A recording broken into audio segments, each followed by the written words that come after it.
When attacking from a closed guard, it is critical to create some kind of angular advantage. There are 4 ways in which you can do this.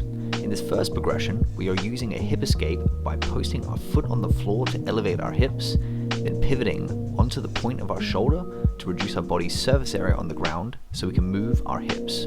This creates enough space for you to pommel your unweighted foot around your opponent's arm and into a trap triangle.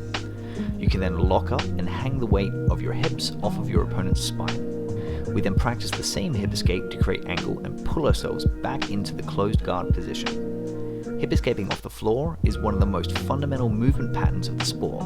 This drill allows you to measure the quality of your hip escape as the results are black and white.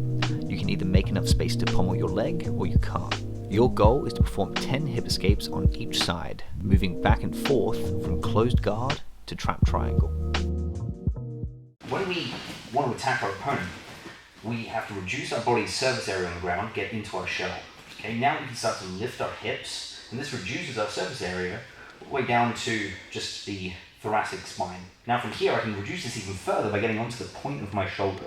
Now that it's just reduced to my shoulder, I can move back and forward. It becomes much easier to create an angle change. Now from here, I can then bring my head forward, and I'm going to do a crunch.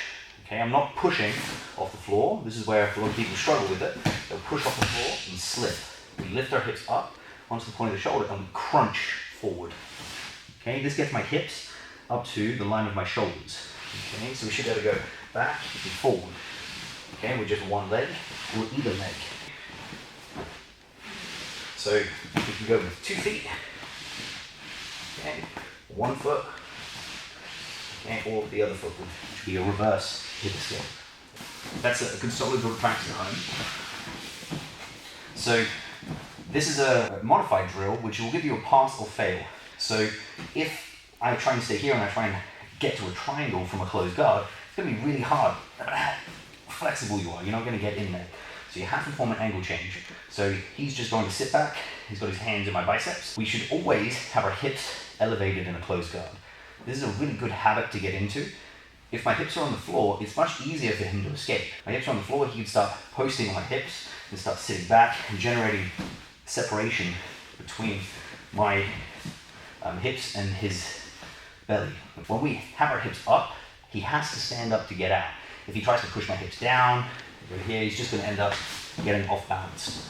Okay, we keep our hips up as well, so that way, when we do off balance him, one of our main attacks in the closed guard, we're going to look to steal the inside position. I drop my hips and pull my knees towards my face. This then allows me to start attacking him here. Okay, but if my hips are on the floor, I've only got my hip flexors to call. So even if I do remove this, I can't get a big off balance. Whereas if my hips are up and I jackknife them, you can get a much bigger off balance. So this is just a good habit to get into anytime you're in a closed guard. From here, what I'm going to do is I bring my foot to the floor. I'm then going to lift my hips up, so that way this leg is taking all the weight. This leg is now unweighted. Get onto the point of my opposing shoulder. Now from here, I can scoot my hips back so it's in line with my head. This then allows me to use the unweighted leg to pull it out and pulling my knee towards my chest, and I thread it up and over Kieran's neck. As I line back up with him, my goal is to get my knee higher than his ear. If I get my knee higher than his ear, I can hang off of him here.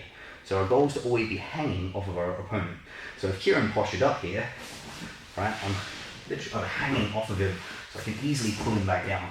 So if my knee is lower than his ear, it's going to be much harder to hang, and there'll be slippage, and we're likely to lose the triangle. We always want to be gripping with the back of our knee. Now from here, this leg is the strangle leg. I'm going to bring the support leg over the top, cross my feet, and just pinch my knees together. Now from here, I'm going to look to get back. So bring my foot to the floor. This leg now becomes unweighted. I get onto the point of my shoulder, and I scoop my hips back.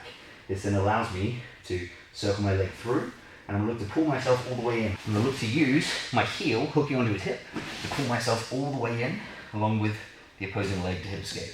I come back into a closed guard, hips are back up. So foot comes to the floor, point of the shoulder, scoot your hips back, thread your leg through, line back up. Shoot into the triangle. Make sure you get your knee higher than his ear. We hang off of his spine. I cross my support leg over the top of the strangle leg. My foot then comes back to the floor. Get onto the point of my shoulder, scoop my hips back. I thread my leg through, hooking his hip, and I pull myself all the way back in to the closed guard.